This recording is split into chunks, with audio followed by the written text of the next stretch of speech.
Hello, welcome to another episode of Jogonhijabi with me, Kenneth. And me, Mariama. Today we have a very special guest, a charity fundraiser named Lynn. Hello Lynn, how are you today? Hi, thanks for having me on the show. No worries. So we just want to start off with just asking you how you got into charity work. So I'm a runner. I do lots of running, and I was approached by a charity called Penny Appeal to be a part of their Team Orange, and to join the runners to do some charity work with them, and it just went from there. It was like this time last year I did a first race with them, and just a small 5-kilometre race in Regent's Park, and later on in the year they asked me if I could join them for the London Marathon, which is in 2 weeks. Amazing. And how did you get involved with working in Gambia? Part of the London Marathon project is called the Dig Deep project, and they're raising money to build water wells in Gambia. And so the whole of this London Marathon fundraising is all going to be funding water wells over there in Gambia. So you went, was it late last year? Yeah, I was there in December. Yeah, and how was that for you? It was amazing. It was like the best holiday I've ever had, because I managed to combine having a family holiday with my 2 teenagers with doing charity work as well, and visiting lots of projects and meeting some really lovely people as well. So it was the best holiday ever. Big up Gambia. Okay, what kind of charity work were you getting involved in Gambia? When I arrived in Gambia, Penny Appeal came and collected me and my family, and they took us out to see all the different projects that they have out there, including an agriculture project where they're showing how they're trying to increase the farming for a very large village, providing the women with work and helping the children go to school with a school on site. We also went to visit some orphanages as well, and of course water wells, and by that time I'd already raised enough for one water well, so they got the first one being built while I was there, and I actually got to go and visit the very village that are going to be using the water well, which was amazing.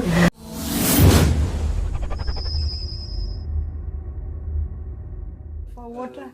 Yeah. Go far away down there. Far away? Yeah. How far? How far? It's almost 5 kilometers. 5 kilometres. Yes. So how many times a day did you go? I go in the morning. When the sun is hot, I cannot have water. Yeah. Until evening, I go and fetch water again. So early in the morning once, and then again at night, Yes. before the sun goes down. I have the well. Sometimes my kids, they get late because they want to take work and go to school. Yeah. It's make me to suffer. So sometimes they'd be late for school. Yes. Before that. Yes. But now, mashallah, it's Yes, here. mashallah. Now I'm Right here by your Definitely. 5 meters. Yes. Not 5 kilometers. Yes. 5 meters. Yes. Now I thanks you people. I'm very happy. God will pay you.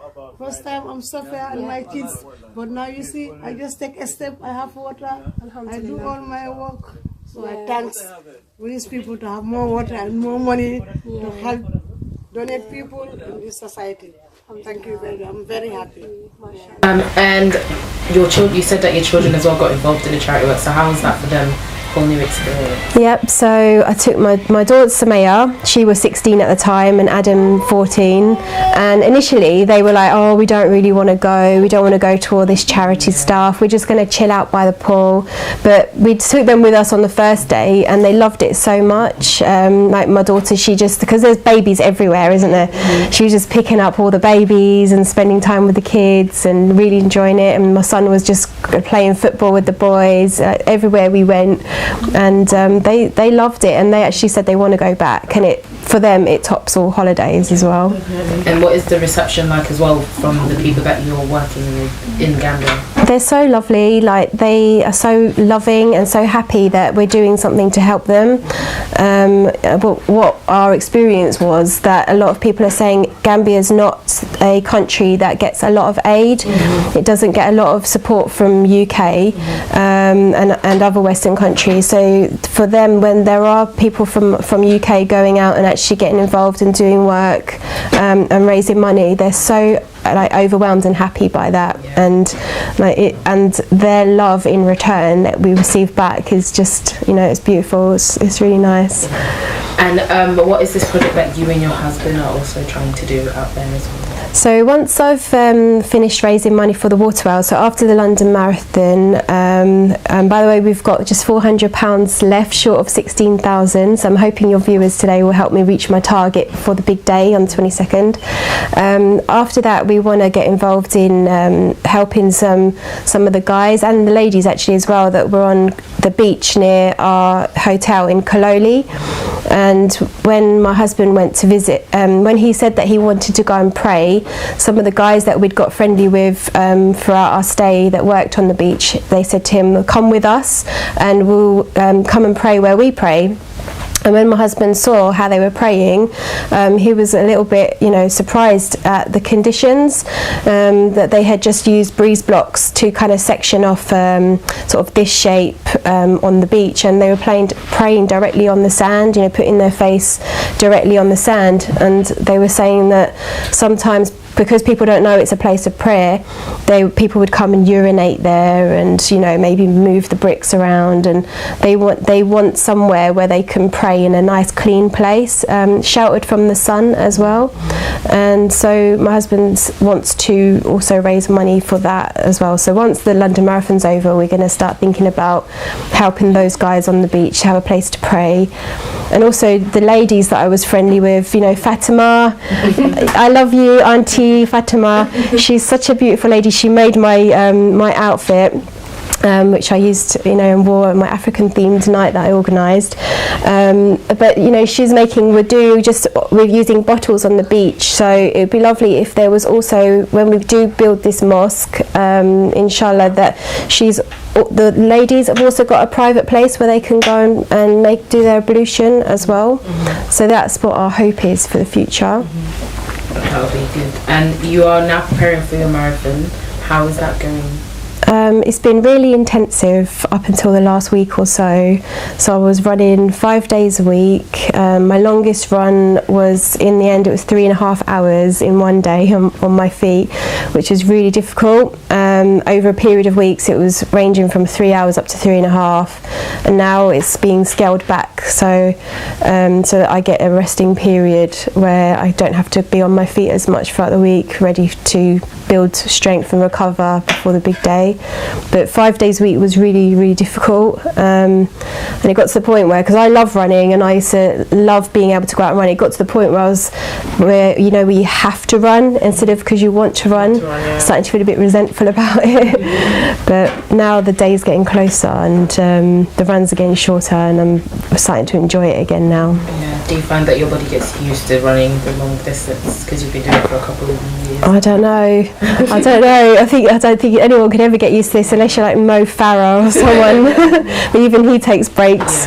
But it's have to really rethink a lot of things like my sleep and my diet, and I've had to sort of say no to social things, and really think about my whole calendar and scheduling stuff very carefully. So obviously, because you're a mother and you're doing the running on the side and everything, how do you find time to kind of like detox from everything and just have a bit of space to yourself to kind of like enjoy? Even though it's gym related, they've got in the gym that I use, they've got a small pool. It's quite a warm pool. It's a hydrotherapy pool, and it was yesterday, I just got the float and I put it behind my head and I put another one on my feet and I just laid there, and I like to try and centre myself, because sometimes my head's really busy and then obviously my body's being really busy, and just try to find a way to really centre myself and really take that time to reflect and just empty my mind a little bit. I like being in water. So your trip to Gambia last year, what was the most enjoyable thing for you when you went? It's got to be the day that we went to the beach, because when we went to visit the projects with Penny Pill, sometimes when you go and see all the orphans, they line up and they sing you a song, and then we might get to meet them a little bit, give them some presents, and then move on. So we wanted to do more than that. We wanted to, so we requested that Penny Pill allow us to take the orphans to the beach for the day, because it was their Christmas holidays as well. They weren't in school, so we took over 70 orphans to Xale Beach, right near our hotel where we were staying, and that's got to be the best day. I went in the morning to Senegal, it's called Gambia Craft Market, right next to the hotel, and I bought a drum from a guy called Alamin, and I really want to talk about him because he's such a lovely guy. He's on my YouTube channel. If you go to Jogonhijabi, which is it's my running name, if you go to that channel and look up some of my videos there, you'll see him singing and drumming along with his friend. I think it was Musa and Ibrahim, I think the names were, and he sang and sang and sang for hours, like all of the Gambian songs, and he entertained the orphans and looked after them, and we played with them, and he's an amazing singer, he's an amazing drummer, and he's a really lovely guy as well, and he didn't even want any money. He didn't want any money from us. We did give them some, but he was trying to refuse it, and he didn't want any kind of monetary reward, and he just wanted to do it just to give the orphans a good day. I think he said he was an orphan himself as well, and which I think is quite common in Gambia. I think I don't know, you probably know better than me, but I think that the number of orphans are quite high in that country. So yeah, I'd love if someone out there is listening and they need a drummer or an entertainer or a singer, please go to the craft market off Xale Beach called the Gambia Craft Market, and find Alamin and give that guy a job because he is brilliant.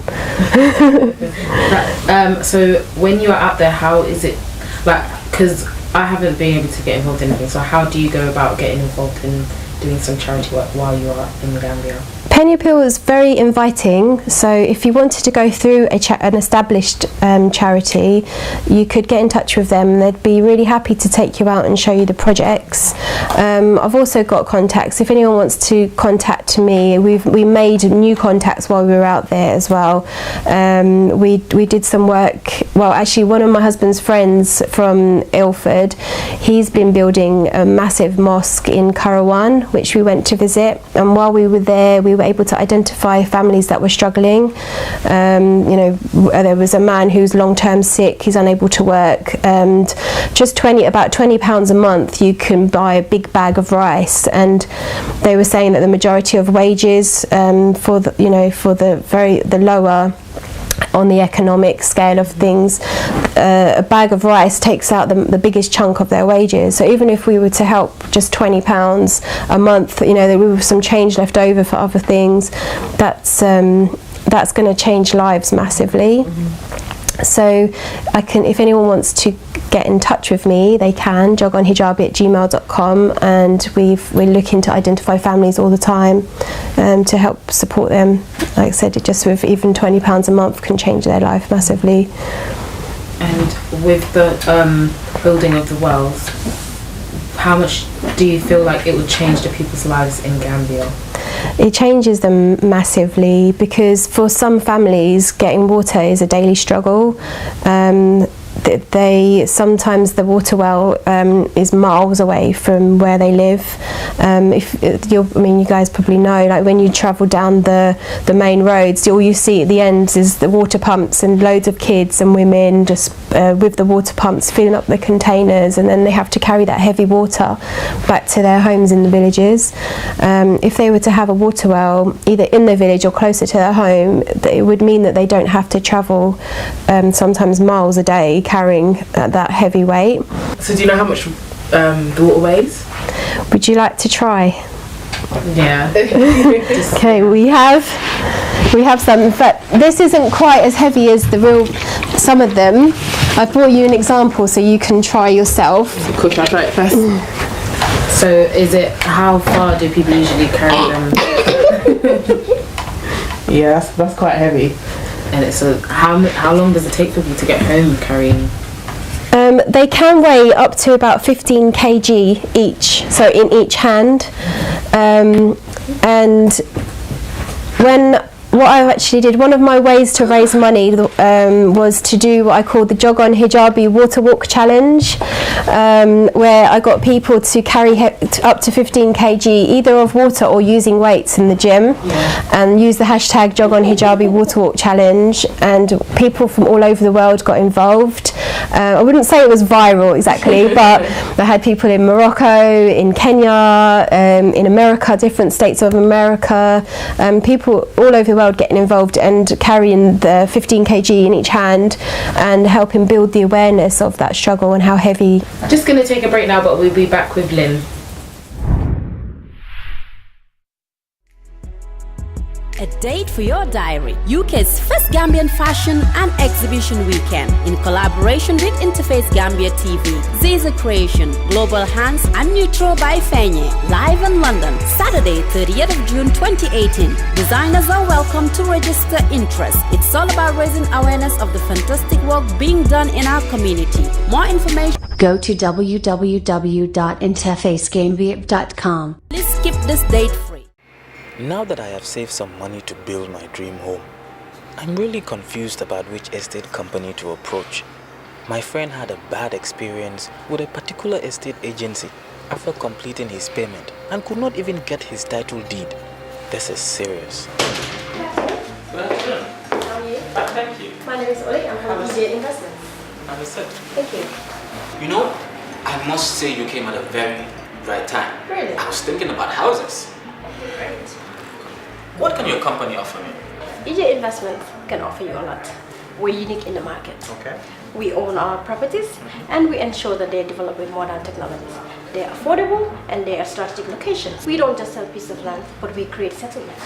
What makes your company different from others? We're different from all real estate companies in the Gambia because what we have to offer is affordability, safety, and security.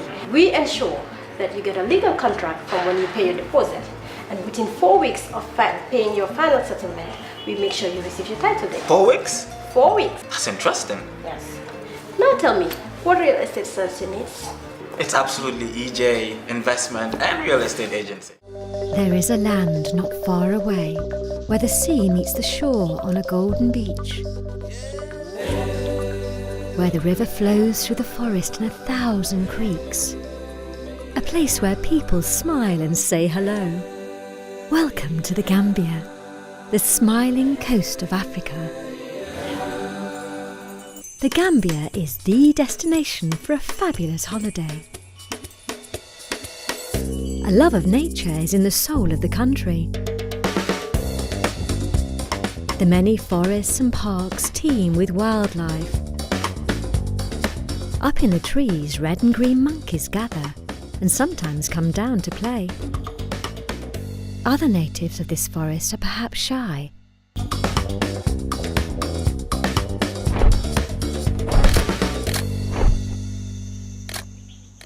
If you love birdwatching, this is one of the best places in the world to see them. Over 560 species live in and migrate to our land. Organised tours with expert guides make it easy to spot some of the many rare species which abound in the forests.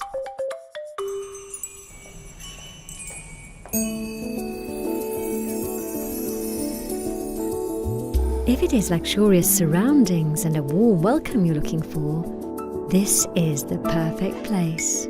On the golden sands by the mighty ocean, our fabulous hotels offer everything modern travellers would expect. High quality, attention to detail, personal service, and more. Imagine a private retreat buried deep in the forest. A special place to relax, recharge, and get in touch with our culture and nature. So go discover the smiling coast of Africa.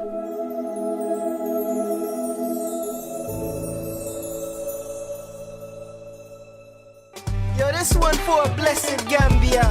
The more we work together, the more we celebrate. The more we come together, the more we celebrate. Come on, let's get together. There's a place I love to be, the Gambia.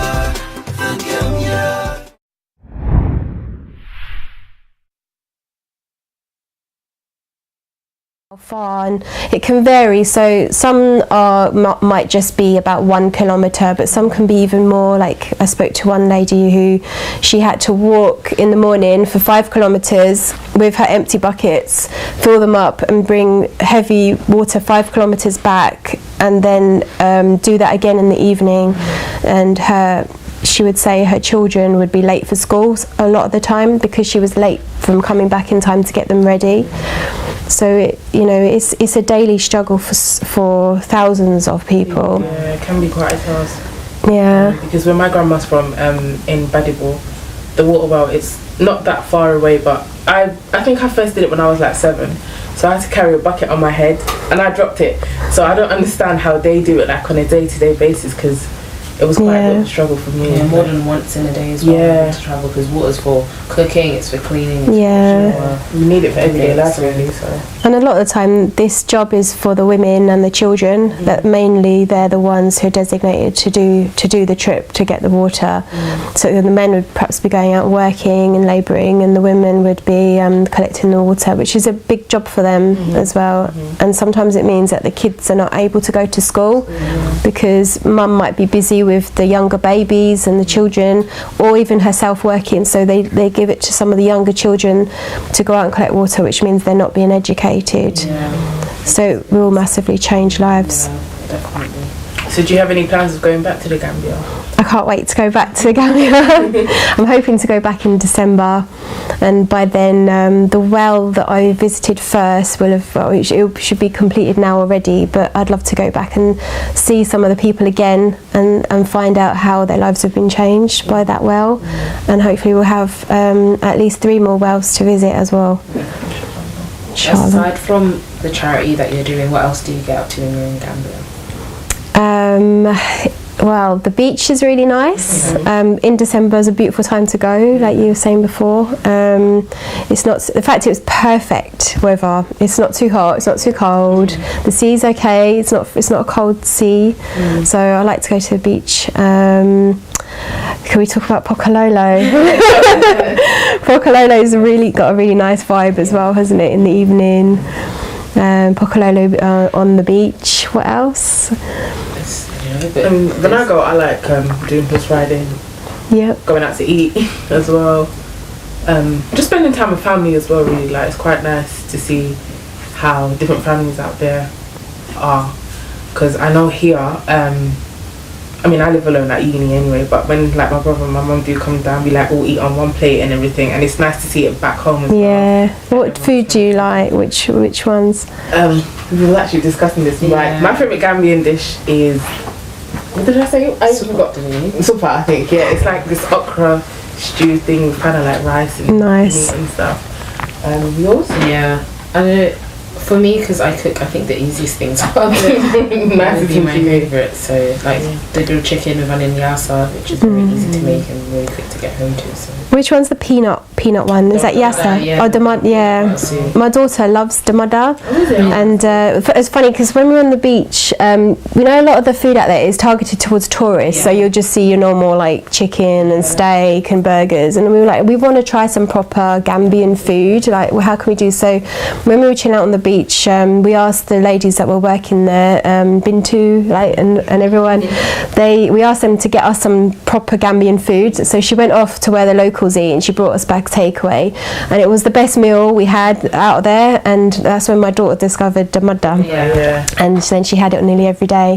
She had like a big plate of it every day. She really likes it. It's interesting because there is this boat ride where you can go and then they teach you to make benachin, which is the original jollof rice. So it's nice that you can have a touch of culture, because it's true there are a lot of businesses run where they have like full English breakfast and stuff. It's like, come from England, I'm not really trying to have this. Yeah. So it's interesting that you can experience that. Yeah, no, it was definitely the best meal. And I didn't really know, I hadn't heard of damada, and I thought that they were saying like, the mother in a Gambian accent. So I was like, I'm the mother. And that was a bit of a joke. So we just wanted to know, how did you come up with that name? So the name came to me while I was out running, and when I used to go out running on my own in the park, sometimes I'd get a few dirty looks, like wearing a hijab, a scarf, and being out running. So from different communities, like, so sometimes it would be perhaps older generation, you know, your aunties, and they'd kind of look me up and down, and maybe they were confused, but it was coming across like they're giving me a dirty look almost, and maybe then I was a little bit lower in my self-esteem and confidence, so I would always think straight away, oh, it's because of the way I'm dressed, they think I shouldn't be out running, or so in a way I'm kind of having some ideas about what might be in their heads as well. But I've also had a couple of comments as well, people taking the mick out of me wearing a scarf and running. So it's got a twofold meaning. So the jog on, as we know, is a bit of a pseudonym for something a bit more ruder. So I'd think, oh, they can just jog on, you know, they can jog on because I'm doing my thing. And the other thing is that, you know, I'm just jogging on, you know, I've got to keep jogging on, keep on striving, keep running, you know, just put everything else aside, all my worries, all my inhibitions and all my kind of lack of confidence and stuff, and jog on, keep going. So it's got that twofold meaning to it really. And obviously I think the hijabi bit as well, jog on hijabi, it's good to just put myself out there, and as a hijabi runner, and I really want to encourage other women in general, women from like all backgrounds, but in particular BME communities and hijabi ladies, whether they cover or don't cover, just to kind of help motivate people to think that they too can go out and be confident and comfortable, be running, going out and running and joining the sporting community. Which is important, because now that there's brands like Nike doing hijabs for people to run out and be comfortable, how important is it for you would you say for everybody that we get encouragement from brands like that? Yeah, I'm really pleased that Nike have made a sports hijab. They spent about 5 months getting the technology right, and it's really important to me, like, to get the right material and be comfortable and not have to worry about pins and things flying out, or, you know, and to feel cool as well, because you can get quite hot with covering your head and your neck area. So the technology is so good that it allows you to be cool and not feel overheated and sweaty and horrible and wet and all of that. So that it's a dry fit technology as well. I think it's really important that brands have recognised this niche in the market, and it'd really be great if other brands came on board too. And I think it's amazing because it, in a way, it encouraged, like you said, other women out there to get involved in certain activities such as jogging as well, because we live in a day and age where, you know, the Muslim woman is seen as we've discussed before, a prayer, she can't do anything, she has to stay home, she has to clean. So with certain companies such as Nike doing things like this, it's gonna, you know, encourage them to do more. So I think it's amazing. Yeah. And with your jogging, how do you find that you can get other women getting up and jogging as well? Even just through my social media, using Instagram, Facebook, Twitter, it's all Jogonhijabi, my YouTube channel as well. Just people just watching and observing. I've had a few kind of DMs and messages from people saying that I've inspired them. I feel quite humbled to say that, like to think that I could ever inspire anyone to get into, especially sports and running. But I have, and they've said, you know, that they had never had the guts to go out before, but now they have. So even if I'm just lifting them up a little bit, but I'm also due to become a run leader through England Athletics as well, and I'll be doing a small group and taking some women out as well, and beginners, and teaching them how to go out and run as well. So where do you see yourself taking running in the long run? Once the marathon is over, I want to set up my own business, Jogonhijabi, and work on branding and just taking it forward to, I want to network, so I'd love people to get in touch and network as much as possible. I'm really big on unity and bringing all types of different communities together through the love of sports and running, and be able to bring people together to work together and to run together. I've got a hashtag as well, together, run together, stand together, in the wake of some really horrible things that have happened, you know, some of the terrorist attacks and also some of the counteracting hate crimes that have happened as a result of those. I've used the hashtag Run Together, Stand Together to promote how we need to come together to be one and to connect to each other on a human level, put religion aside and ethnicity aside and everything aside and just connect together soul to soul, and that's what I'm really big on, so that's something I want to be working on this year. And I saw a very inspirational post that you did this week, which was about the Punish a Muslim Day, where you were encouraging people to just go about their day and continue what they're doing and to go and job. So how important was it for you to get that message out? Yeah, it was really important, because I was really disheartened to get texts from other Muslim women saying to stay indoors and not go out, and you know, and to cancel your plans, not to go to work, like ask your boss for a day off. And I got really disheartened by that we shouldn't have to live in fear, not in Britain, not anywhere. And so I encourage people to just live their normal day, to go out there and to be ourselves, to shine, you know, rise and shine in this world, and show the world who we truly are, and not feel that we have to hide or anything, and just connect with people. And so I ask people to use my hashtag Run Together, Stand Together to go out and do a little walk or a run, and just show the world like who we are and what we're about.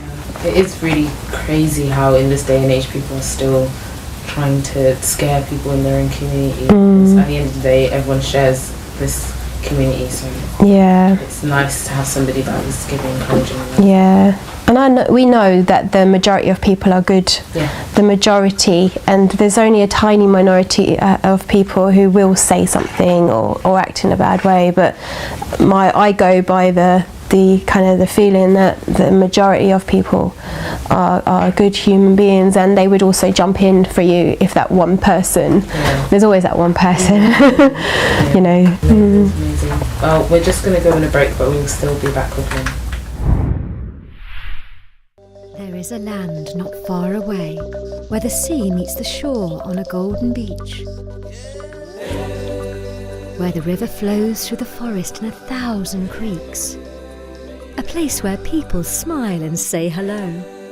Welcome to the Gambia, the smiling coast of Africa.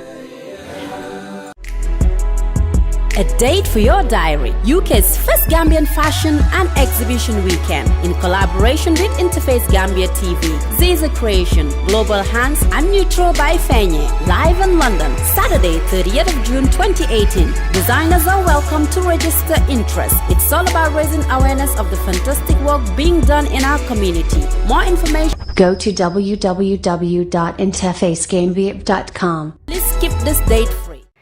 Now that I have saved some money to build my dream home, I'm really confused about which estate company to approach. My friend had a bad experience with a particular estate agency after completing his payment and could not even get his title deed. This is serious. Good afternoon. How are you? Thank you. My name is Oli. I'm from Hijab Investment. I'm set. Thank you. You know, I must say you came at a very right time. Really? I was thinking about houses. Great. What can your company offer me? Hijab Investment can offer you a lot. We're unique in the market. Okay. We own our properties and we ensure that they're developed with modern technologies. They're affordable and they are strategic locations. We don't just sell pieces of land, but we create settlements. What makes your company different from others? We're different from all real estate companies in the Gambia because what we have to offer is affordability, safety, and security. We ensure that you get a legal contract from when you pay your deposit, and within 4 weeks of paying your final settlement, we make sure you receive your title deed. 4 weeks? 4 weeks. That's interesting. Yes. Now tell me, what real estate service you need? It's absolutely EJ, investment, and real estate agency.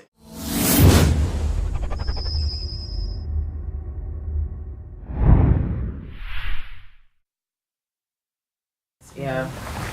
So in your fundraising for your run, what events have you been organising to raise money? Well, I wish I'd come on here earlier, because I was trying to find all the British Gambians to be a part of it, but we did an afternoon tea for everybody, the whole community, a men's quiz night where they raised £4,000 in one night. They did really well, the guys. We had a cricket bat donated by Ravi Bapora, the England cricket player, and his shirts as well, and Ruxana Begum, the British boxer, she donated some gloves and things as well. And we had a ladies' night, a Gambian theme, where I got to wear Lady Fatima's beautiful Gambian clothes that she made me. And what else have we done? Oh yes, a 5 kilometre run in Barking Park as well, where the whole community came together. Barking Roadrunners is a local club in Dagenham 88 who I belong to. They helped marshal the event, and we had got the youth involved, lots of young teenage girls, all my daughters and her friends came and helped out as well. It was a really beautiful way to bring so many different people together. That's amazing. And so far, you said you've only got £400 left to go. Yep, only £400 to hit the £16,000 mark, which would be great. So if people could donate to my Just Giving link, which is justgiving.com/Jogonhijabi, or they can just go to my website as well and find the link there. It's jogonhijabi.com. It'd be great if your viewers today could help us reach that target. And how do your kids react to it? You know, Mum Jogonhijabi and everything. Like. I think they like it actually, and some of their friends are following me on Instagram, but my daughter actually doesn't follow me on Instagram. She's got thousands of followers, and she only follows about like 9 people, and she said it'd be a waste of a follow if she followed me, which I'm really upset about. So yeah, but they kind of take the mick a little bit as well. They're like, whenever if they see me out and about, they go Jogonhijabi. But it's a good laugh. But they've all helped me, like all my daughter's friends. They modelled when we did the fashion show at the ladies' night. They were all models, and they've done so much to help me as well, which they kind of pay me back for the Nando's I've bought them. Oh, that's really good. So where did your journey with running begin? So my journey with running began in the winter of 2014. I was at a point in my life when I was going through some really stressful things, and I was being put on medication to bring my blood pressure down, which was quite unusual for a person of my age back then. Like I think it was about 34 then. But because it was a very stressful period, it's stress-related high blood pressure, and I used to just sort of lie in bed and get this feeling like I needed to run. Like I'd lie in bed at night and get this image of myself just going out into the street and running barefoot, in my nightwear, just getting out and running. And just so in the morning I got up, did it properly, didn't go up barefoot, I put my trainers on and just went for a run, and I came back and I felt so much better. And I found it really good for my mental health in general. I came off the medication and haven't needed to go back on it again. And it's really helped me kind of overcome feelings of depression and anxiety, just burning off all that extra adrenaline, but also being around positive people. I've running, especially in the last year, because I joined a club a year ago, Dagenham 88, and since then I'm meeting you guys here today. I've just met so many amazing people that I'm around positivity all the time, and I just feel like this has been the best year of my life. The being involved in the charity work as well, it's been so uplifting. It gives me a sense of purpose and makes me feel like I'm achieving something, and seeing the work that other people are doing as well. It's really uplifting and really something really spiritual about that. Lynn is also a counsellor, so just tell us a bit about your job and what you do. So I'm a child counsellor based in an all-through school, primary and secondary. Working, previously I worked with addiction and saw that a lot of adults that turned to addiction, addictive behaviours and substances, that a lot of the underlying reasons were to do with unresolved childhood issues. So I retrained and I started working with children and working with early intervention to hopefully kind of prevent them from going on to indulge in addictive behaviours, even like self-harm, which has become very common now amongst teenagers and young people. So that's a bit about what I'm doing when I'm not running as well.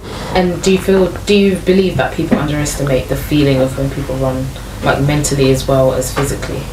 Yeah, I spoke just now about kind of going through periods of depression and anxiety, and you kind of when you kind of seek that Islamic advice as well. People say pray, and we do the prayers and we do all the things that we're supposed to be doing, but there's something else that's needed, and we need to kind of think about ourselves more holistically. So we have the spiritual side, but also the physical and the psychological.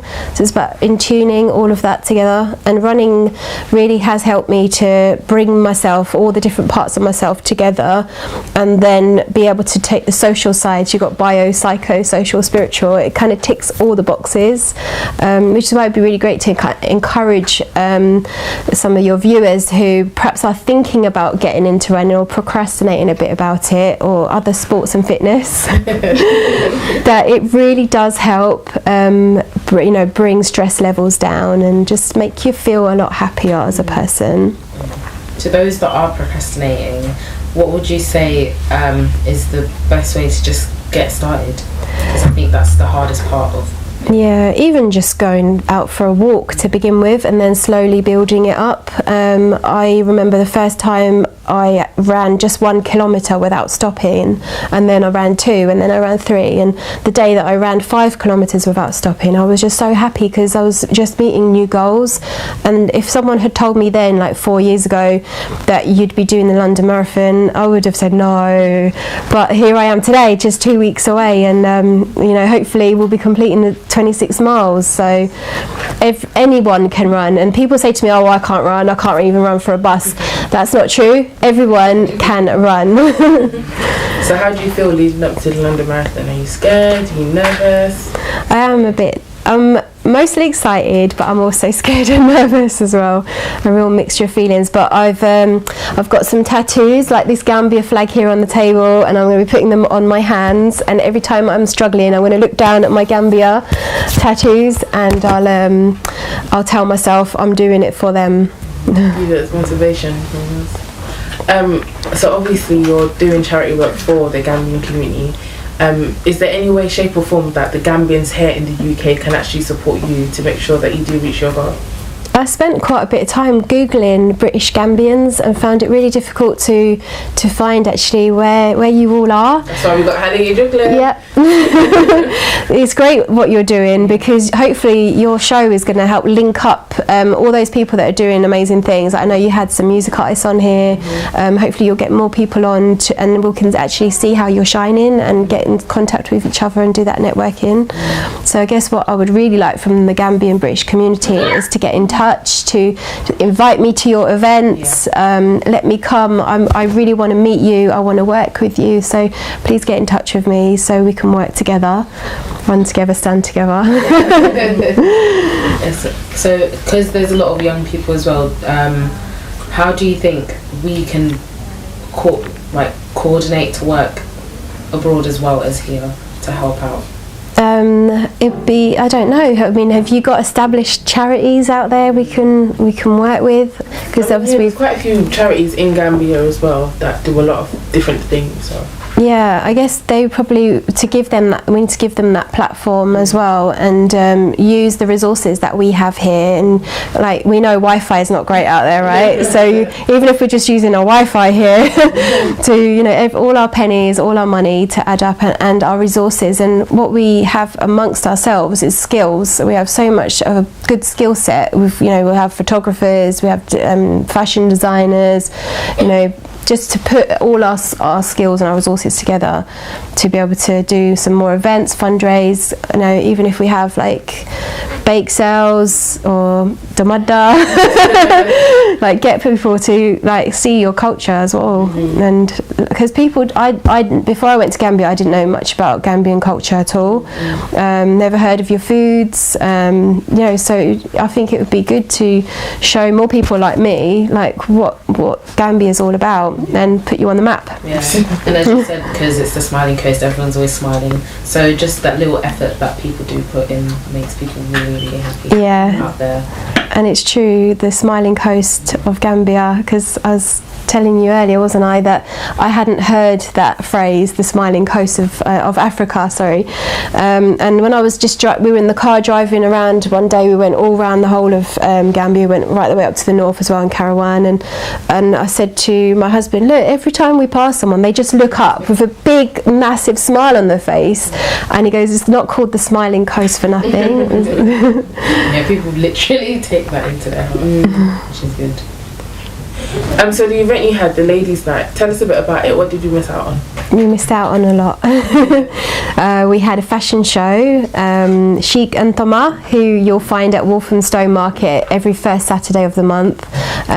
She has Ghanaian heritage, so she goes and gets she goes back to Ghana and sources material from there and brings it back and does different designs.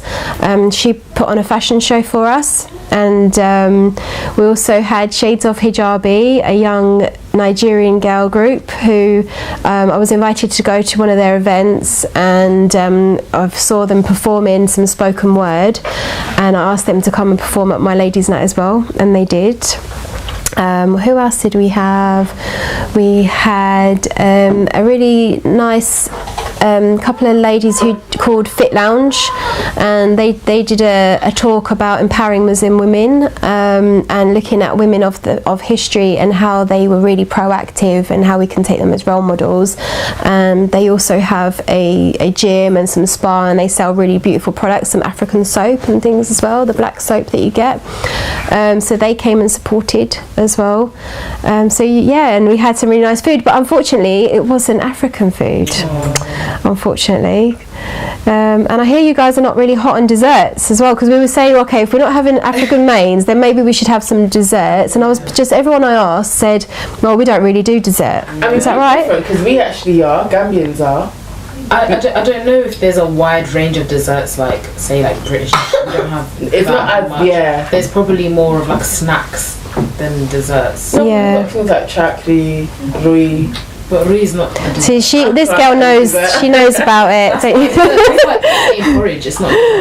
Well, we had it as dessert in my household. You're living in the wrong house. You need to go and move in with Mariama. So who is actually on your team? Who do you work with closely? To do the ladies' night, I had a really great team. I kind of contacted my long-term friends. I sent them a text message which was something like, you girls have always had my back.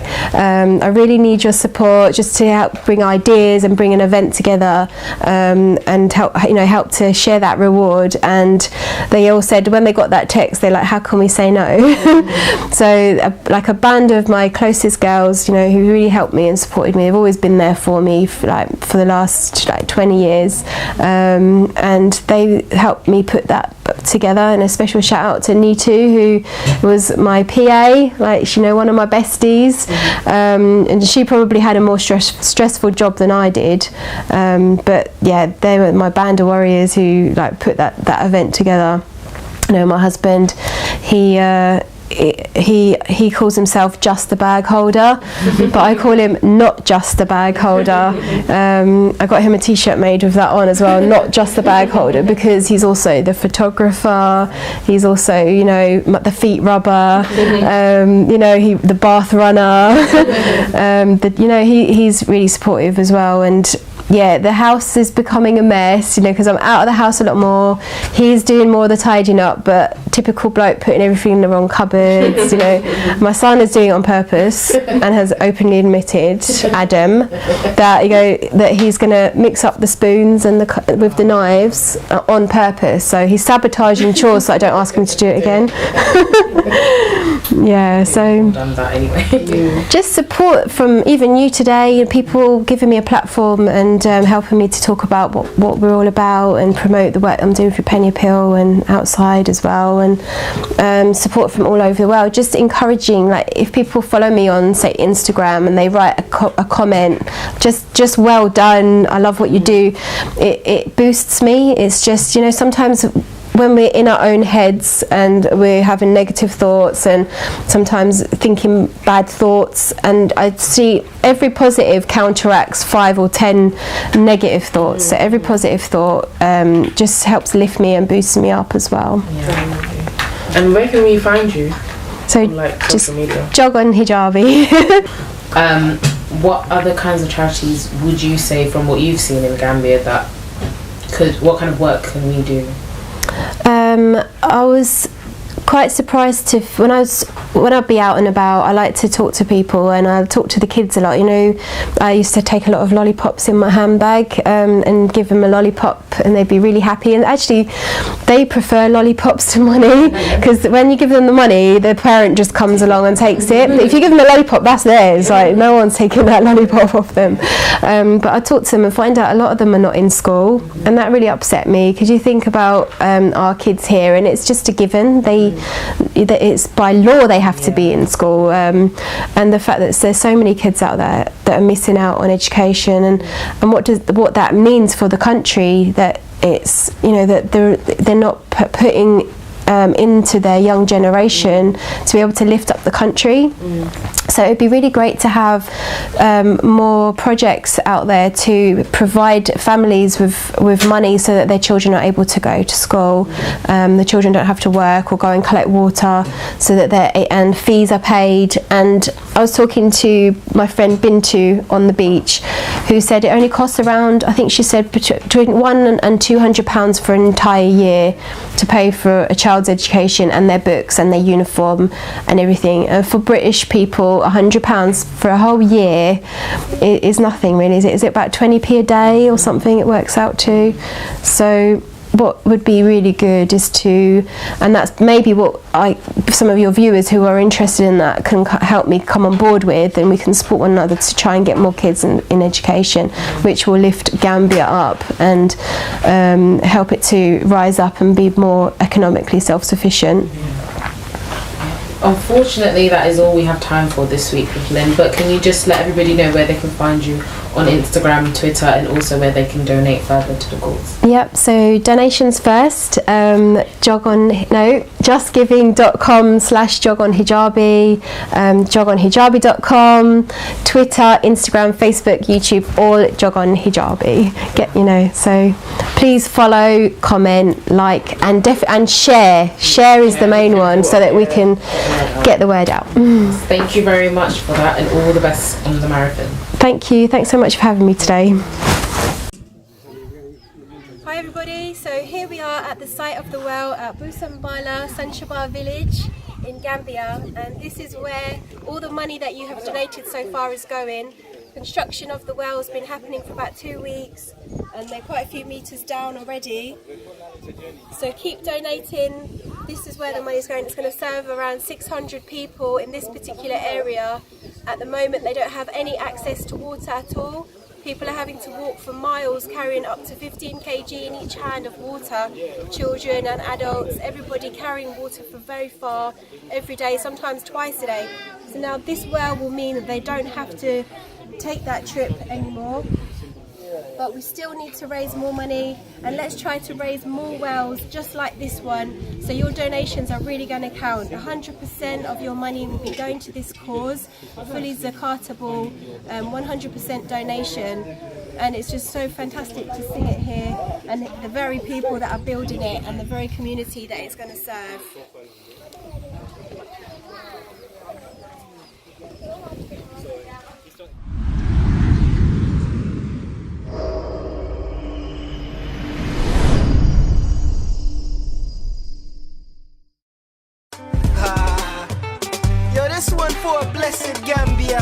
the more